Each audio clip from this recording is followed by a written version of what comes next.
윤석열 전 대통령 재판은 한국 현대 정치사에서 가장 큰 주목을 받고 있는 사건 중 하나로, 이번 재판을 통해 새롭게 드러난 비밀 문건과 핵심 증언은 단순한 사법적 문제를 넘어 한국 민주주의와 권력 구조의 근본을 흔들고 있다. 지난 9월 서울중앙지방법원에서 열린 공판에서는 3,000쪽이 넘는 청와대 비밀 문건이 공개되었고, 이 중 일부는 당시 청와대 민정수석실과 검찰, 대기업 고위 임원들 간의 정기적 회의록까지 포함되어 있었다. 문건에는 특정 기업 지원 정책이 국민 경제 이익보다는 권력층의 정치적 이해관계에 따라 결정되었음을 시사하는 표현들이 다수 발견되었다. 예컨대 2019년 7월 회의록에는 국민적 반발은 관리 가능, 재개협조 최우선이라는 문장이 적혀 있어 큰 충격을 주었다. 핵심 증언은 파장을 더욱 키웠다. 전직 청와대 행정관 김태훈 씨는 법정에서 윤 전 대통령이 직접 기업인 A 회장의 사면과 관련해 검찰 수뇌부에게 구체적 지시를 내렸다라고 증언했다. 또 다른 증인인 전 법무부 고위 관계자 박지은 전 차관은 정책 수립 과정에서 법무부 의견은 사실상 배제되었고 대통령의 일방적 의지가 반영됐다라며 권력 남용 구조를 폭로했다. 심지어 전직 재벌 임원 이상민 전 삼성전자 부사장은 대통령실과 검찰 간에 모종의 약속이 있었다는 것을 직접 들었다고 법정에서 증언하면서 재판장은 증언 신빙성을 확인하기 위해 추가 증거 제출을 요구했다. 이에 검찰은 당시 통화기록 5천여 건과 금융거래 내역 200억 원 규모를 증거로 제출해 재판 분위기는 한층 뜨거워졌다. 정치권의 반응은 예측대로 갈라졌다. 여당은 재판을 정치 보복쇼라고 규정하며 국민의힘 원내대표는 이번 재판은 민주주의를 위장한 정치 탄압이라고 강하게 반발했다. 반면 야당은 정반대의 입장을 내놓았다.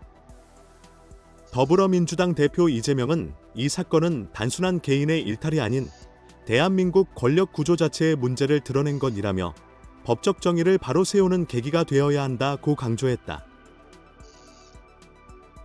이러한 구도는 재판을 법적 문제에서 정치적 투쟁의장으로 확장시키며 한국 사회의 양극화를 심화시키고 있다. 언론도 편향적으로 갈라졌다. 보수 성향 매체인 조선일보와 동아일보는 정치 보복 프레임을 강조하며 검찰의 과잉 수사를 비판했지만 진보 성향 매체인 한겨레와 경향신문은 이번 재판을 법치주의 수호의 시험대라고 규정했다. KBS와 MBC가 실시한 여론조사 2025년 9월 15일 기준에 따르면 응답자의 52%가 윤 전 대통령 재판은 필요하다고 답했으며 38%는 정치적 보복이라고 응답했다. 나머지 10%는 잘 모르겠다는 입장을 보였다. 여론조사 수치만 보더라도 한국 사회의 분열은 명확히 드러난다. 사회적 반향도 뜨겁다.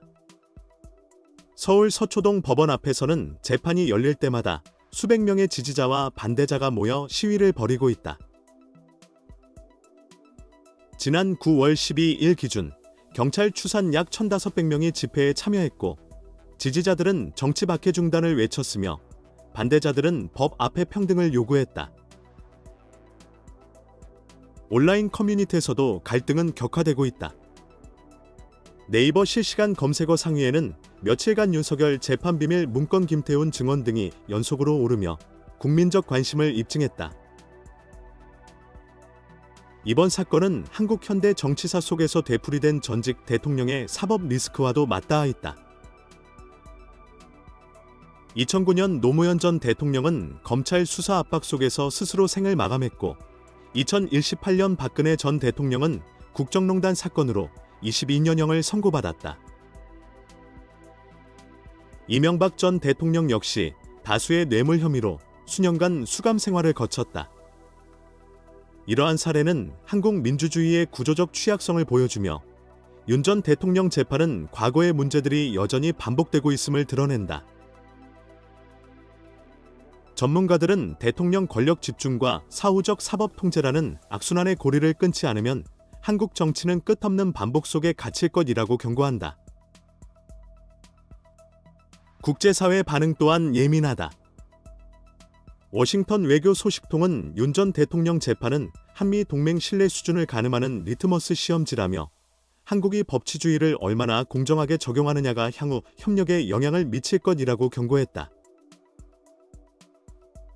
일본은 자국 언론을 통해 한국 내 정치 불안을 신중히 관망하면서도 내년 예정된 한일 경제 협력 정상회의에서 한국의 협상력이 약화될 가능성을 분석했다. 중국은 이번 사태를 한국식 민주주의의 불안정성으로 규정하며 자국 내 선전에 적극 활용하고 있다. 뿐만 아니라 이후 역시 성명을 통해 재판이 정치적 보복으로 흐르지 않고 독립적이고 투명하게 진행되어야 한다고 촉구했고, 아세안 외교가에서는 한국 내 혼란이 영내 경제 협력에 악영향을 줄 수 있다는 우려의 목소리가 나왔다. 민주주의의 제도적 관점에서 이번 사건은 구조적 문제를 드러낸다. 검찰 권력의 과도한 집중, 대통령 권력 견제 장치의 미비, 정치와 기업 간 불투명한 거래 등은 반복되는 악순환의 배경으로 지목된다. 전문가 최영호 고려대 정치학 교수는 제왕적 대통령제는 한국 정치의 고질적 병폐이며 이번 재판은 이를 개혁할 수 있는 결정적 계기가 될 수 있다고 분석했다. 그는 또 제도를 바꾸지 않는다면 권력 남용은 또 다른 형태로 반복될 것이라고 경고했다. 실제로 최근 학계와 시민단체에서는 내각제 전환 혹은 분권형 대통령제 도입을 요구하는 목소리가 높아지고 있으며 국회 개헌 논의도 다시금 활기를 띠고 있다. 향후 재판 시나리오는 크게 세 갈래다. 첫째, 법원이 권력 남용을 명확히 단죄할 경우 단기적으로는 혼란이 커지지만 장기적으로는 법치주의 신뢰 회복이 가능하다. 둘째, 재판이 정치적 압력 속에서 흐지부지되면 국민 불신은 극대화되고 민주주의의 기반은 심각한 타격을 입는다. 셋째, 재판이 정치 세력의 도구로 변질되면 한국 정치는 보복의 악순환에 빠질 것이다. 어느 길을 선택할지는 법원의 판결뿐 아니라 국민의 정치적 선택에도 달려있다. 여론조사 전문가들은 이번 재판 결과는 2026년 총선에서 최대 변수로 작용할 것이며 향후 10년간 한국 정치 지형을 좌우할 수 있다고 전망한다.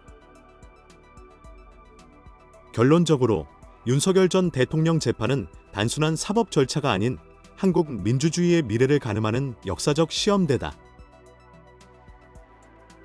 이번 사건은 권력 남용을 단절하고 새로운 제도적 질서를 확립할 기회일 수도, 혹은 또 다른 정치 보복의 악순환으로 이어질 위험 신호일 수도 있다.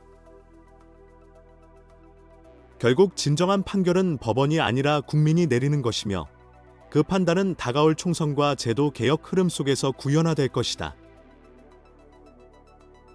이는 단순히 한 전직 대통령의 운명이 아닌 한국 민주주의의 성숙도를 판가름하는 분수령이라 할 수 있다.